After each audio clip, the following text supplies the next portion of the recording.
എപ്പിസോഡിന്റെ opening സീനിൽ ഇപ്പോൾ ഒരു ഈവിൾ സ്പിരിറ്റ് അതിനെയായിരിക്കും കാണിക്കുക. അവിടുന്ന് അങ്ങനെ സൂം ഔട്ട് ചെയ്ത് ഇപ്പൊ വില്ലേജ് കാണിക്കും. വില്ലേജ് ആണെങ്കിൽ ആകെ അടിപൊളിയായിട്ടിരിക്കുകയാണ്.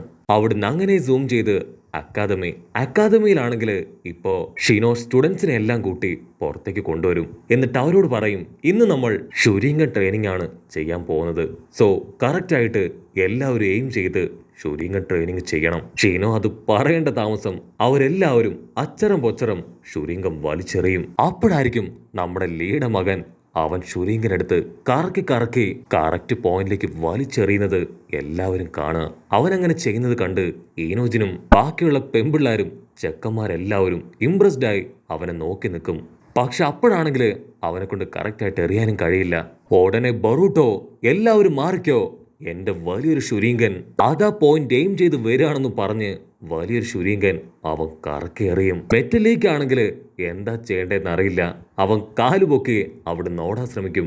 പക്ഷെ അപ്പോഴേക്കും ആ ഒരു ഷുരീങ്കൻ അവന്റെ കാലിൽ കുടുങ്ങി അവൻ താഴെ വീഴും. അത് കണ്ട് ഷിനോ ആള് ഫുൾ കലിപ്പില് ഇപ്പൊ ബൊറൂട്ടോട് പറയും, നിന്നോട് എത്ര തവണ പറഞ്ഞു ഇതുപോലുള്ള കുരുത്തക്കേട് ഒപ്പിക്കരുതെന്ന്, എന്നിട്ട് വീണ്ടും വീണ്ടും നീ അതന്നെ ചെയ്യാണോ? അതിന് ബൊറൂട്ടോ അവൻ തല താഴ്ത്തി, ഐ എം സോറി, ആക്ച്വലി ഇതാ ലോക്കർ റൂമിൽ ഇരുന്നതാണ്, എനിക്കിത് കണ്ടപ്പോ ആവേശായി, അതുകൊണ്ടാണ് ഞാൻ ഇതെടുത്ത് ഇവിടേക്ക് വന്നത്. ഉടനെ ഇവാബെ അവനിപ്പോ അവിടേക്ക് ഓടി വരും. അവൻ പറയും, ഞാനാണ് ആ ഒരു ഷുരീങ്കൻ അത് ലോക്കർ റൂമിൽ എടുത്തു വെച്ചത് എനിക്ക് ട്രെയിനിങ് ചെയ്യാനായിട്ട്.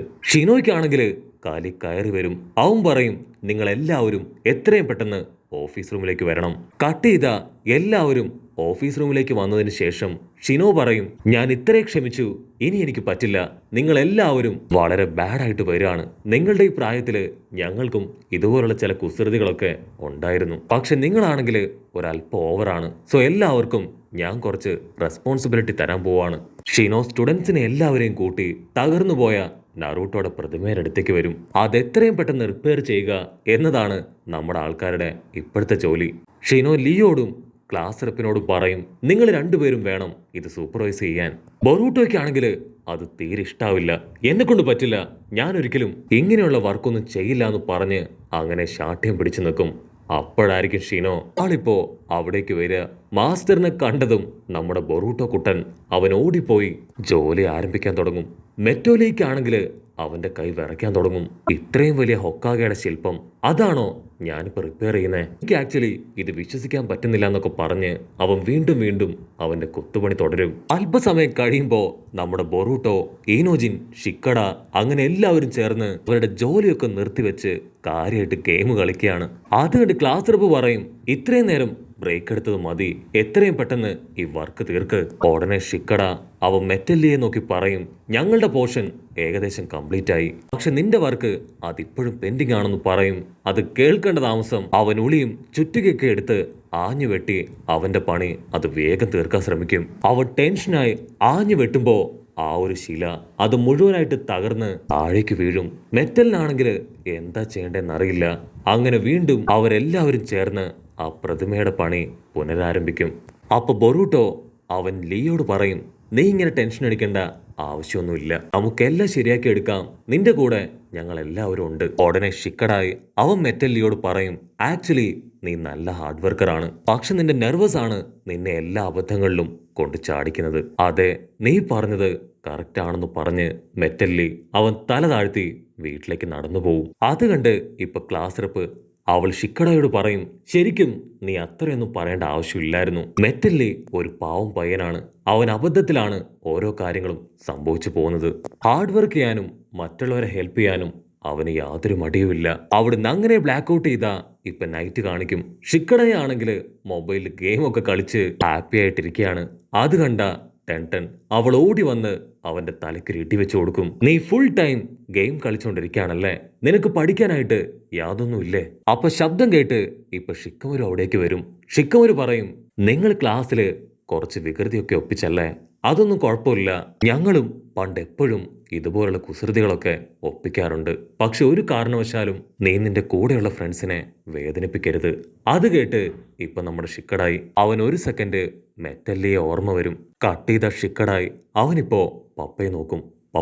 പപ്പ പറഞ്ഞത് കറക്റ്റാണ്, നമ്മൾ ഒരിക്കലും കൂടെയുള്ളവരെ വേദനിപ്പിക്കാൻ പാടില്ല, അത് കേട്ട് ഷിക്കമൊരു പെഗൊക്കെ അടിച്ച് അങ്ങനെ ഹായ് ആയിട്ടിരിക്കും. എമരി ആണെങ്കിൽ ഇപ്പൊ ദേഷ്യപ്പെട്ട് പറയും, അവന് ബുദ്ധി പറഞ്ഞു കൊടുക്കാനുള്ളതിന് നിങ്ങൾ അവനെ വീണ്ടും വീണ്ടും പ്രോത്സാഹിപ്പിക്കുകയാണോ? അത് കേട്ട് ഷിക്കമൊരു ആൾക്കാണെങ്കിൽ ഇപ്പൊ ടെൻഷൻ കൂടാൻ തുടങ്ങും. എമരി ഫുൾ കലിപ്പില് അവരോട് പറയും, ഇന്ന് അച്ഛനും മകനും ഭക്ഷണമില്ല. ഷിക്കഡോ അവൻ വിഷമത്തോടു കൂടെ വീടിന് വെളിയിലേക്ക് വരും. എങ്കിലും ഞാൻ മെറ്റലിനോട് അത്രയും ദേഷ്യപ്പെട്ട് സംസാരിക്കാൻ പാടില്ലായിരുന്നു. ഉറപ്പായിട്ടും നാളെ അവനെ കാണുമ്പോൾ അവനോട് ക്ഷമ പറയണമെന്ന് പറഞ്ഞ് അവൻ നെക്സ്റ്റ് ഡേ ഇപ്പൊ മെറ്റലിനെ കാണാൻ അവൻ വരുന്ന വഴിയിൽ കാത്തു നിൽക്കുകയാണ്. അപ്പൊ അവിടുന്ന് അങ്ങനെ സൂം ഔട്ട് ചെയ്ത് മെറ്റലിനെ കാണിക്കും. അവനാണെങ്കിൽ തലയൊക്കെ താഴ്ത്തി നമ്മൾ മുൻപ് കണ്ട ആ ഒരു ബ്ലാക്ക് പവർ, അതിന്റെ പവറിൽ പെട്ട് അങ്ങനെ നടന്നു വരികയാണ്. അപ്പൊ അവന്റെ തൊട്ടടുത്തായി ഇപ്പൊ ബൊറൂട്ടോ ആണെങ്കിൽ അവനെ കണ്ട് ഷോക്കാവും. മെറ്റലിന്റെ ബോഡിയിൽ എന്തോ ഒരു പവർ ഉണ്ടെന്ന് തിരിച്ചറിഞ്ഞ ബൊറൂട്ടോയുടെ കണ്ണ് അത് പതിയെ വൈറ്റ് ആവും. ഉടനെ ഷിക്കഡായി അവൻ സ്റ്റീലിനെ കണ്ട് അവന്റെ അടുത്തേക്ക് വരും. ഷിക്കഡായി എന്തെങ്കിലും പറയും മുൻപ് തന്നെ അവനിപ്പോ മുകളിലേക്ക് ചാടിപ്പോവും. ഷിക്കഡായും അവന്റെ പിന്നാലെ പോയി അവനോട് ക്ഷമ ചോദിക്കാൻ ശ്രമിക്കും. പക്ഷെ സ്റ്റീല് അവൻ ഷിക്കഡായുടെ കൈ പിടിച്ച് തിരിച്ച് അവനെ വലിച്ച് ആ ചുമരിൽ ആഞ്ഞെടുപ്പിക്കും. ഷിക്കഡായി ചോദിക്കും, എന്തു പറ്റി, എന്താ ഉണ്ടായേ? ഞാൻ ഇന്നലെ നിന്നോട് അത്രയും ദേഷ്യപ്പെട്ട് സംസാരിച്ചോണ്ടാണോ നീ എന്നോട് ഇങ്ങനെ പെരുമാറുന്നേ? ഇവിടെ സ്റ്റീലാണെങ്കിൽ ആ ബ്ലാക്ക് എനർജിയിൽ പെട്ടുകിടക്കാണ്. സ്റ്റീല് പറയും, എന്റെ റിയൽ പവർ നിനക്ക് കാണുന്നല്ലേ നീ പറഞ്ഞത്, അത് ഞാൻ കാണിച്ചു തരാന്ന് പറഞ്ഞ് അവൻ അറിഞ്ചം പുറഞ്ചം ഇപ്പൊ ഷിക്കഡായിയെ അടിക്കാനായിട്ട് തുടങ്ങും. ശബ്ദം കേട്ട് ഈനോജിനും ബൊറൂട്ടോയും അവർ രണ്ടുപേരും അവിടേക്ക് ഓടിയെത്തും. അവർ വിളിച്ചു ചോദിക്കും, ഷിക്കഡായി എന്തു പറ്റി? അതിന് ഷിക്കഡായി പറയും, എന്താ പറ്റിയെന്ന് അറിയില്ല, സ്റ്റീല് അവൻ എന്നെ ഇടിക്കാനായിട്ട് ശ്രമിക്കുകയാണ്. അതിന് സ്റ്റീല് പറയും, ആരെങ്കിലും ഇതിനിടയിലേക്ക് വന്ന അവരെ എല്ലാവരെയും ഇടിച്ചു ഞാൻ തൂഫാനാക്കും.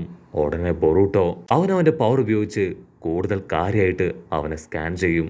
അപ്പൊ ബൊറൂട്ടോയ്ക്ക് പിടികിട്ടും സ്റ്റീലിന്റെ ബോഡിയിൽ എന്തോ ഒരു എനർജി ഉണ്ട്, അതാണ് അവനിപ്പോ കൺട്രോൾ ചെയ്യുന്നത്. ബൊറൂട്ടോ ഉടനെ അവന്റെ ഉള്ളിലെ ഈവിൾ സ്പിരിറ്റിന്റെ കാര്യം ബാക്കിയുള്ളവരോട് പറയും. അതിന് മെറ്റല് അവന്റെ ഫുൾ പവർ എടുത്ത് ഇപ്പൊ ഷുരീങ്കൻ നമ്മുടെ ആൾക്കാർക്ക് നേരെ വലിച്ചെറിയും. ഈനോജിനും ബൊറൂട്ടോയും ഷിക്കഡയും അവർ 3 പേരും ഉഷാറായിട്ട് ചാടി ഓടി ഒരു ഗ്രൗണ്ടിന്റെ അടുത്തേക്ക് വന്ന് സേഫ് ആയിട്ട് നിൽക്കും. അവരുടെ തൊട്ടു പിന്നാലെ ഇപ്പൊ സ്റ്റീലും അവരെ അറ്റാക്ക് ചെയ്യാൻ ഓടി അടുക്കും. ഷിക്കഡായി പറയും, എന്റെ കയ്യില് ഒരു കൗണ്ടർ അറ്റാക്ക് ഉണ്ട്, അതുപയോഗിച്ച് നമുക്ക് എങ്ങനെയെങ്കിലും സ്റ്റീലിനെ കീഴ്പ്പെടുത്താം. മെറ്റലാണെങ്കിൽ ഓടി ഓടി അവരുടെ ക്ലോസ് എത്തും. ഉടനെ ബൊറൂട്ടോ അവൻ ചാടി വന്ന് അവന്റെ ക്ലൗൺസിനെ ഉപയോഗിച്ച് ഇപ്പൊ അവൻ അറ്റാക്ക് ചെയ്യും. പക്ഷെ സിമ്പിളായി അവൻ ബൊറൂട്ടോയുടെ ക്ലൗൺസിനെ തല്ലി തകർക്കും. അതിന്റെ തൊട്ടു പിന്നാലെ ഇപ്പൊ ഷിക്കഡ അവനാണെങ്കിൽ അവന്റെ ഷാഡോ പവർ ഉപയോഗിച്ച് സ്റ്റീലിനെ ലോക്ക് ചെയ്യാൻ ശ്രമിക്കും. പക്ഷെ അവൻ ഓരോ ഭാഗത്തേക്ക് ഓടിക്കൊണ്ടേയിരിക്കും. സ്റ്റീല് പറയും, ഇതാ ഷാഡോ ജിപ്സോ അല്ലേ, എനിക്ക് ഒരു പേടിയുമില്ല, ഇതിന്റെ ലിമിറ്റേഷൻ എനിക്ക് നന്നായിട്ട് അറിയാമെന്ന് പറയുന്ന സമയത്ത് ഇപ്പൊ ഈനോജിൻ അവളാണെങ്കിൽ ഒരു സ്ക്രോൾ ക്രിയേറ്റ് ചെയ്ത് ഒരുപാട് ബേർഡ്സിനെ പറത്തിവിട്ട് അവനെ അറ്റാക്ക് ചെയ്യാൻ ശ്രമിക്കും. പക്ഷെ സ്റ്റീലാണെങ്കിൽ 2 റൊട്ടേഷനിൽ അവറ്റകളെ തെറിപ്പിക്കും. പക്ഷെ അപ്പോഴായിരിക്കും ഒരു വമ്പൻ ട്വിസ്റ്റ്. നമ്മുടെ ഷിക്കഡ അവനിപ്പോ പുറകിലൂടെ വന്ന് അവന്റെ ഷാഡോ ജിപ്സ് ഉപയോഗിച്ച് സ്റ്റീലിനെ ലോക്ക് ചെയ്തു. ഷിക്കഡയുടെ രൂപത്തില് അവന്റെ മുൻപിൽ നിന്നത് അത് മറ്റാരുമല്ല, സാക്ഷാൽ ബൊറൂട്ടോ ആണ്. ഈനോജിനാണെങ്കിൽ അവളുടെ പാമ്പുകളെ ഉപയോഗിച്ച് ഒരു ഫേക്ക് ഷാഡോ ജിപ്സു ക്രിയേറ്റ് ചെയ്തു. അടുത്ത സെക്കൻഡ് മെറ്റല് അവന്റെ ഇന്നർ ഗേറ്റ് റിലീസ് ചെയ്ത് ആ ഒരു ഷാഡോ ജിപ്സു അത് ബ്രേക്ക് ചെയ്ത് ഷിക്കഡോയെ ഇടിക്കാൻ പാഞ്ഞു വരും. പക്ഷെ ഷിക്കഡോ അവൻ അവിടെ ഒരു മരക്കട്ട ക്രിയേറ്റ് ചെയ്ത് ഞൊട്ടിയിടയിൽ രക്ഷപ്പെടും. ആ ഒരു മരക്കട്ടയില് സ്റ്റീൽ ആഞ്ഞടിച്ച് അവന്റെ ബോഡിയിലുള്ള ആ ഒരു നെഗറ്റീവ് എനർജി അവനെ വിട്ടു പോവും. സ്റ്റീല് ഷോക്കായിട്ട് എനിക്ക് എന്താ പറ്റിയേ, ശരിക്കും ഇവിടെ എന്താ സംഭവിച്ചേ? അവൻ നോർമൽ ആയത് കണ്ട് ഇപ്പൊ ബൊറൂട്ടോയും ഈനോജിനും ഷിക്കഡയും അവർ 3 പേരും ശ്വാസം വലിച്ചു വിട്ട് റിലാക്സ് ചെയ്യും. സ്റ്റീലാണെങ്കിൽ അവരോട് ക്ഷമ പറഞ്ഞ് അവരെല്ലാവരും ഇപ്പൊ ക്ലാസ്സിലേക്ക് പോവും. അവിടുന്ന് അങ്ങനെ ബ്ലാക്ക് ഔട്ട് ചെയ്ത ഷിക്കഡ അവനിപ്പോ ഭയങ്കര ഹാപ്പി ആയിട്ട് വീട്ടിൽ കളിച്ച് ചിരിച്ചിരിക്കും. ഇവിടെ ബൊറൂട്ടോ ആണെങ്കിൽ ഒത്തിരി ടയേർഡായി വീട്ടിൽ തിരിച്ചെത്തുമ്പോഴായിരിക്കും അവന്റെ കുഞ്ഞിപ്പങ്ങള് അവളിപ്പോ അവന്റെ കണ്ണിലേക്ക് സൂക്ഷിച്ച് നോക്കുക. അതിനുശേഷം അവൾ അമ്മയോട് ചോദിക്കും, അമ്മയുടെ കണ്ണ് വ്യാഹു കണ്ണല്ലേ, അതിന് ഒരുപാട് പവറുകളില്ലേ? അതിന് ഹിനട്ട പറയും, അതെ, എനിക്ക് എന്റെ ബ്രദറിന്റെ ഫാദറിന് എല്ലാവർക്കും ഇതേ കണ്ണാണ്, ഇതുപയോഗിച്ച് ഒരുപാട് കാര്യങ്ങൾ ചെയ്യാൻ കഴിയുന്നൊക്കെ പറഞ്ഞ് അവളത് ഡീറ്റെയിൽ ആയി മകൾക്ക് പറഞ്ഞു കൊടുക്കും. അപ്പൊ ഡോർ തുറന്ന് നറൂട്ടോ അവിടേക്ക് വരും. നറൂട്ടോ പറയും, എനിക്ക് ഫുഡ് വേണ്ട, എനിക്ക് ഭയങ്കരമായിട്ട് ക്ഷീണമുണ്ട്, നിങ്ങൾ ഭക്ഷണം കഴിച്ച് കിടന്നോളൂ എന്ന് പറഞ്ഞ് ആളിപ്പോ റൂമിലേക്ക് പോവും. ബൊറൂട്ടോയ്ക്കാണെങ്കിൽ അവന്റെ ദേഷ്യം കൂടി കൂടി വരും. അമ്മ ഒരുപാട് ഞങ്ങൾക്ക് വേണ്ടി കഷ്ടപ്പെടുന്നു, പക്ഷെ പപ്പയാണെങ്കിൽ ഞങ്ങൾ ആരെയും മൈൻഡ് പോലും ചെയ്യുന്നില്ല. അവിടുന്ന് അങ്ങനെ ബ്ലാക്ക് ഔട്ട് ചെയ്ത നെക്സ്റ്റ് ഡേ ഏനോജിൻ, ഷിക്കഡോ, ബൊറൂട്ടോ അവര് 3 പേരും ഹാപ്പി ആയിട്ട് വീഡിയോ ഗെയിം കളിക്കുകയാണ്. അവർ ഗെയിം കളിക്കുന്നത് കണ്ട് ഇപ്പൊ മെറ്റൽ അവിടേക്ക് വരും. ബൊറൂട്ടോ ആണെങ്കിൽ അവന്റെ ഗെയിം പാഡ് അത് മെറ്റലിന് കൊടുത്ത് അവനെ കളി പഠിപ്പിച്ചു കൊടുക്കും. അവൻ കളിച്ച് കളിച്ച് ടെൻഷനായി ഇപ്പൊ ഗെയിം പാഡ് തന്നെ പൊട്ടിച്ചു കളയാണ്. ബൊറൂട്ടോ അത് കണ്ട് ദേഷ്യപ്പെടാൻ തുടങ്ങും. അത് കണ്ട് ബാക്കിയുള്ളവർ പൊട്ടിച്ചിരിക്കുന്നതോട് കൂടെ ഈ ഒരു എപ്പിസോഡും അവസാനിക്കുന്നു. എപ്പിസോഡ് ഇഷ്ടപ്പെടുകയാണെങ്കിൽ തീർച്ചയായിട്ടും ലൈക്ക് ചെയ്യാനും കമന്റ് ചെയ്യാനും ഷെയർ ചെയ്യാനും മറക്കല്ലേ. അടുത്തൊരു അടിപൊളി എപ്പിസോഡുമായിട്ട് കാണുന്നവരെ it's me with Mallu episode.